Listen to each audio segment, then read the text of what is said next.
Zaključni dogodek projekta Pannon Stories. Božična vas v naselju Banovci. Previdna in uvidevna uporaba pirotehnike v času božično-novoletnih praznikov.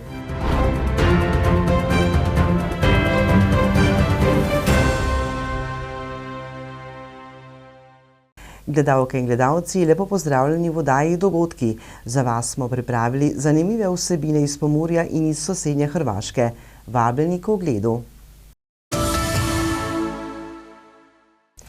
V Varaždinu je potekal zaključni dogodek projekta Pannon Stories.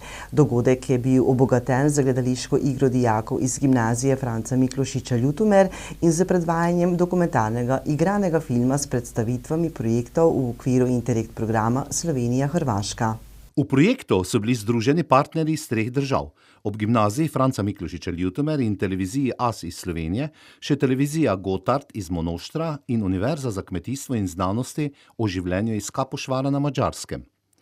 Fakulteta za organizacijo in informatiko iz Varaždina ter VTV, Varaždinska televizija na Hrvaškem, kot vodilni partner. Cilj projekta je bil boljša informiranost javnosti o pomenu koristi evropskih sredstev skozi različne projekte in aktivnosti. Projekt je vključeval tudi analize obmejnih programov, produkcijo dokumentarnih filmov, v katerih so prikazane dobre prakse projektov udejanjenih v programih Interreg, uprizoritev gledališke predstave ter vrsta aktivnosti za širitev in izmenjavo rezultatov. Pred letom dni smo pričeli s projektom Pannon Stories skupaj z našimi partnerji iz Slovenije in Madžarske ter seveda iz Hrvaške, s Fakulteto za organizacijo in informatiko iz Varaždina. Bilo je veliko izzivov, ki so bili postavljeni pred nas, tem bolj, ker doslej nismo imeli izkušenj s tovrstnimi projekti. Vendar smo, zahvaljujoč našim partnerjem, ki so imeli potrebno znanje z tega področja, zaključili projekt. Danes smo pripravili zaključno konferenco, na kateri smo predstavili vse tisto, kar je bilo v sklopu projekta načrtovano in napravljeno. Zelo sem zadovoljen, ker smo uspeli. Ne glede na čas enega leta, namenjenega projektu, pa je bilo na tesno s časom, zaradi kopice stvari, kot so letni dopust, šolske počitnice, prazniki in podobno. Uspeli smo predvsem zaradi skupnega dela s partnerji, ki so vložili znanje, trud in vse ostalo potrebno, da se takšen projekt privede k koncu. Projekt je bil usmerjen na dvig seznanitve o izvorih evropskih kohezijskih sredstev, namenjenih mlajši populaciji, skupaj s predstavitvijo primerov uspešnih praks iz programov Interreg Slovenija-Hrvaška za obdobje 2014-2020. S tem pa prikaz uspešnega prekomejnega sodelovanja ter predstavljen prispevek lokalnim skupnostim. Mi smo se isto, kad smo radili te projekte, začudili koliko je... Mi smo pri realizaciji projekta bili začudeni ob spoznanju, koliko so omenjeni projekti povezali ljudi tako v Sloveniji kot na Hrvaškem. Na projektih, s katerimi se je naša ekipa seznanila, smo se veliko naučili in upam, da nam bo, ukolikor bomo spet sodelovali v podobnih projektih, veliko lažje zaradi pridobljenih izkušenj in vsega, kar smo se naučili. Sličnim projektima će biti puno lakše jer smo sada već na ovim projektima puno toga naučili. Mislim, premalo vemo o teh projektih. Jaz mislim, da smo danes tudi videli pri tem filmu, koliko je bilo s temi projekti narejeno, koliko je to pomembno za to obmejno območje in ko so se seveda naredile neke stvari, ki olajšajo življenje ljudem na obeh straneh meje in pa na nek način tudi povezujejo, tako v tem primeru vas Hrvata, nas Slovence, potem tudi Hrvate, Mađare, Slovence, Mađare in podobno. In mislim, da je ta projekt zelo pomemben pri informiranju naših, vaših gledalcev iz Mađarske, da so nekako informirani, kaj se dejansko dela na tem, bom rekel, obmejnem območju. Še je tu ogromno stvari za pokazati. Mi smo skozi ta projekt pokazali samo delček tistega, kaj se dogaja. Tu je še ogromno dela, ogromno vsega. In ne bojim se, da v prihodnosti ne bi uspel tudi kak podoben projekt z ciljem, da lokalno prebivalstvo informiramo, v kaj se vse vlaga evropski denar. Projekt je bil priložnost, da se v njega aktivno vključijo mladi in pobliže spoznajo evropske finančne sklade, zaradi tega imajo veliko vlogo pri tej organizaciji izobraževalne ustanove, ki se vključujejo v tovrstne projekte. Studenti su bili uključeni čak i u ovim fazama istraživanja, analize projekta. Študenti so bili vključeni v številne faze raziskovanja, v analize projektov in so bili pozitivno presenečeni za stvarmi, ki se dogajajo okrog njih, pa praktično niso vedeli veliko o njih. Tovrstni projekt, kot je bil tale, ponuja informacije ter seznanja ljudi, kaj vse lahko naredijo oziroma ustvarijo. Zelo nam je bilo všeč, da smo lahko v ta projekt vključili študente, ki so pokazali veliko zanimanja in zainteresiranost, da se še naprej informirajo o tem področju ter tako dodajo svoj prispevek. Omenila bi še en del, ki je vključeval digitalno informacijsko tehnologijo in je prisotna v vseh sferah. Predstavitev nekaj, kar imamo in nam je dano, naravno dediščino na nov inovativen način, z vključujočo visoko tehnologijo, je pravzaprav najbolj pomemben vidik takšnih projektov. Najvažniji aspekt v takvim projektima. V sklopu zaključne konference v Varaždinu je bila uprizorjena predstava, ki so jo skupaj z mentorji pripravili dijaki gimnazije Franca Miklošiča Ljutomer na osrednjo temo, ki je tudi glavna tema celotnega projekta. Kako, kje in zakaj so uporabljena sredstva iz evropskih kohezijskih skladov? Kakšni so rezultati koriščenja teh sredstev, kako rezultati projektov vplivajo na življenje mladih in na dobrobit celotne regije. Izvedba projekta Pen and Stories, ki je financiran s kohezijskimi sredstvi v višini 307 000 evrov, se je pričela decembra leta 2023 in se zaključuje januarja prihodnje leto.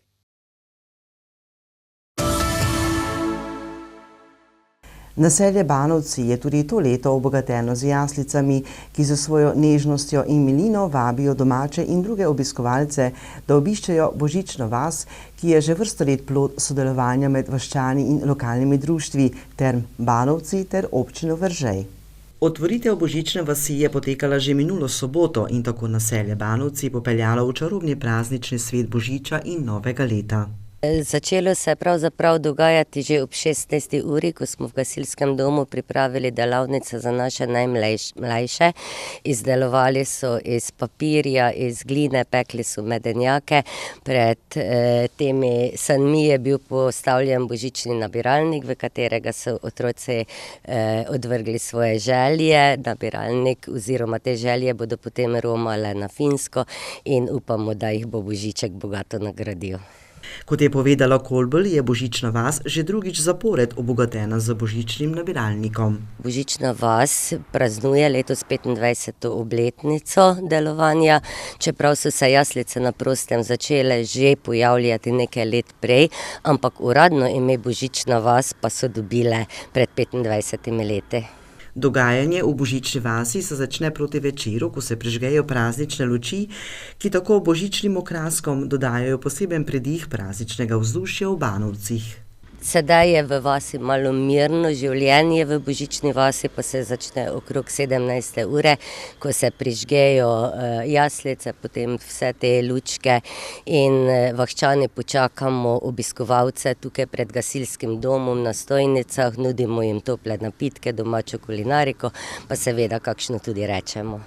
Skozi praznični december se po besedah Kolbl v Božični vasi dogajajo različne aktivnosti. Čisto vsak dan se nekaj dogaja, prihajajo različne glasbene skupine, pevske skupine, potem 22. imamo božični pohod, potem še zvečer sledi božična zgodba, tak en višek pa je božični koncert 26. decembra, ko se nas tukaj zbere seveda ogromno, več 100 ljudi.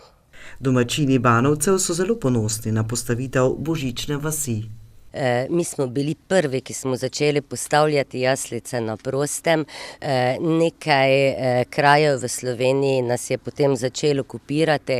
Nič nismo jezni na njih, pravzaprav smo veseli, da so našo božično zgodbo posnemali, jo nekateri celo nadgradili, ampak mi pa pravimo, patent Božične vasi pa je in bo ostal v Banovcih. Božična vas v Banovci je že vrsto let skupni projekt vaščanov Banovcev in lokalnih društev, pri tem sodelujejo še Terme Banovci in občina Veržej. Skupaj stopimo pravzaprav vsi Vahčani, to je projekt, eden sam se k temu ne more spraviti.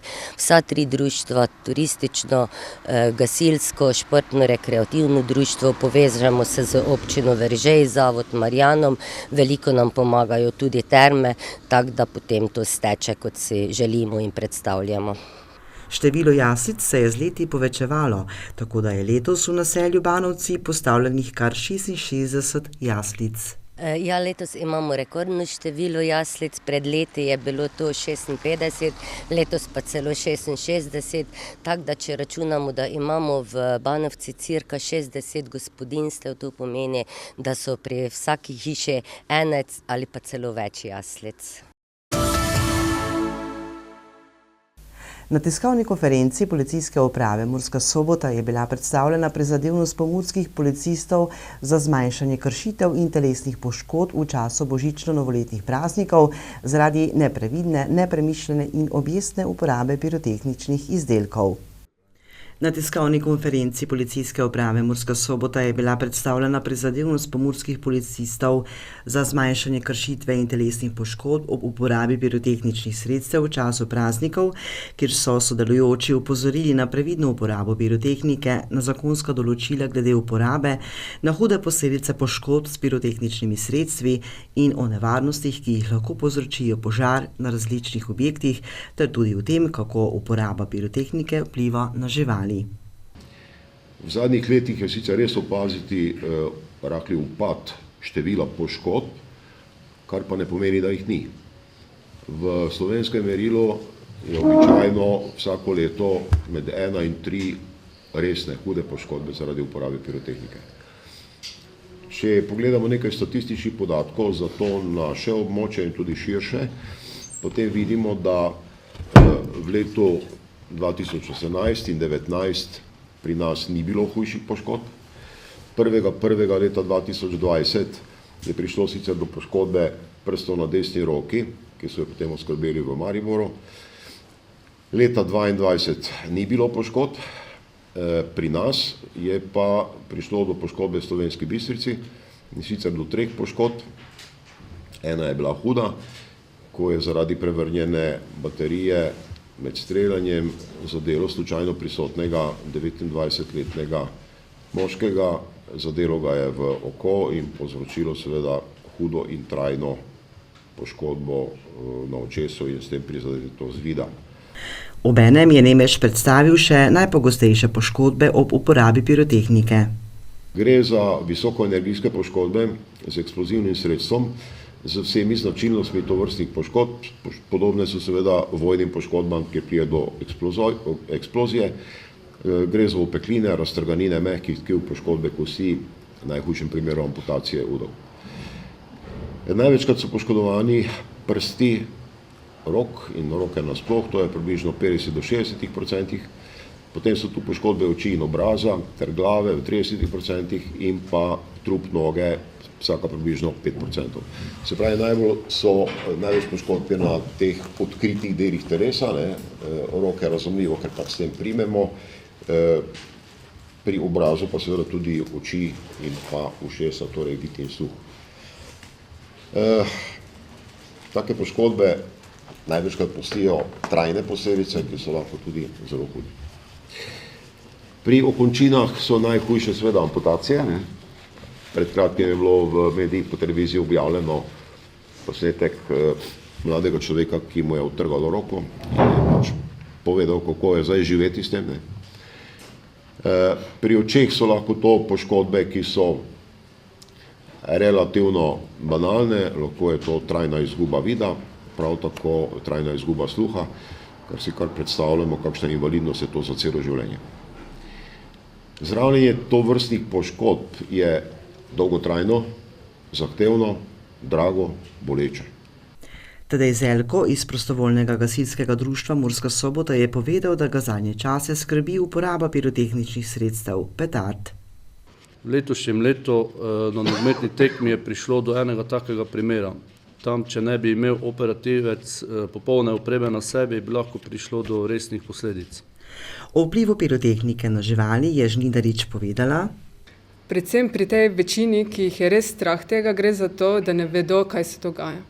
Kot je bilo že omenjeno, oni ne poznajo tega koncepta praznovanja, da je to nekaj izmišljenega, da to ni dejansko zunanja nevarnost. Oni čutijo, kot da je to čisto zares velika ogrožajoča življenjska situacija. Hkrati imajo živali v veliki večini bolj izostren sluh, recimo psi slišijo v povprečju vsaj 5-krat bolje, torej 5-krat bolj intenzivno. Da si to lažje predstavljamo, lahko recimo na radiju damo glasnost na 20, pol pa na 100. In kakšna razlika je to pri nas? Na 20 slišimo mi, na 100 slišijo pa psi v povprečju, nekateri še bolje. Torej, njihov pok, ko ga slišimo mi, pa že nam je glasen, je za njih še 5-krat bolj glasen. Hkrati slišijo tudi 4-krat dlje. To pomeni, če mi slišimo en pok 2 km stran, bodo oni enako glasno slišali tudi pok, ki je 8 km stran. In naprimer v kakšnih mestnih središčih je potem to vse povsod to pokanje, ne? Ker mi slišimo mogoče samo bližnje, oni pa imajo veliko bolj ta polje široko. Da zaščitimo domače živali pred pirotehniko, je pomembno, da niso proste. Ker v času pokanja je največ povoženih živali, največ pobeglih živali, največ pogrešanih živali. Ravno zaradi tega, ker brezglavo tekajo in potem pride do teh nesrečnih situacij. Torej, damo jih nekam na varno. Če je le možno, jih vzamemo k sebi, če to ni možno, poskrbimo, da so zunaj na varnem. Torej, zapremo najboljše v kakšno klet, kakšno garažo, kakšne takšne prostore, da niso glih tam zunaj, recimo psi v pesjakih, ko vidijo vso to bliskanje in jih potem to res še dodatno stisko povzroča. Če nam živali pobegnejo, če jih pogrešamo, se čim prej obvesti zavetišča, veterinarske postaje, medije damo ven, da se najdejo te živali. Je pa večja, opažamo, živali so dejansko najbolj ogrožene, manj primerov imamo strani tega, da so živali pogrešane, največ primerov je pa, da poginejo zaradi stiske, zaradi strahu. Pomurski policisti iz Policijske uprave Murska Sobota tako tudi letos opozarjajo na previdno uporabo pirotehnike. Tudi letos policisti Policijske uprave Murska Sobota pozivamo k pravilni in uvedevni rabi pirotehnike. Saj si želimo, da bi prazniki minili prijetno, varno, predvsem pa brez nepotrebnih poškodb. Zato policisti odsvetujemo vsakršno uporabo pirotehnike. Vkolikor že imate namen kupiti pirotehnične izdelke, jih nikar ne kupujte od prodajalcev na tržnicah, boljših sejmih, od drugje na ulicah. Prav tako ne kupujte izdelkov, ki posamezniki prodajajo po družbenih omrežjih. Izkušnje namreč kažejo, da je uporaba teh izdelkov zelo nevarna. Ti izdelki večinoma niso testirani, prav tako pa so vprašljivi materiali, iz katerih so izdelani. Pri nas je pirotehnične izdelke, katerih glavni učinek je pok F1 kategorija, dovoljeno prodajati od 19. do 31. decembra, uporabljati pa od 26. decembra do vključno 1. januara. Najpomembnejše je, da se ob tem upoštevajo vse zakonske omejitve, katere opredeljuje Zakon o eksplozivih in pirotehničnih izdelkih. Na koncu je Sedonja še dodal, da je globa za kršitelja posameznika predvidena od 400 do 1200 evrov in predstavil še pregled statističnih podatkov policijskih obravnav na področju uporabe pirotehnike v lanskem in v letošnjem letu. Gledalke in gledalci, hvala vam, da ste spremljali oddajo Dogodki. Preživite lep vikend in imejte se radi. Lep pozdrav!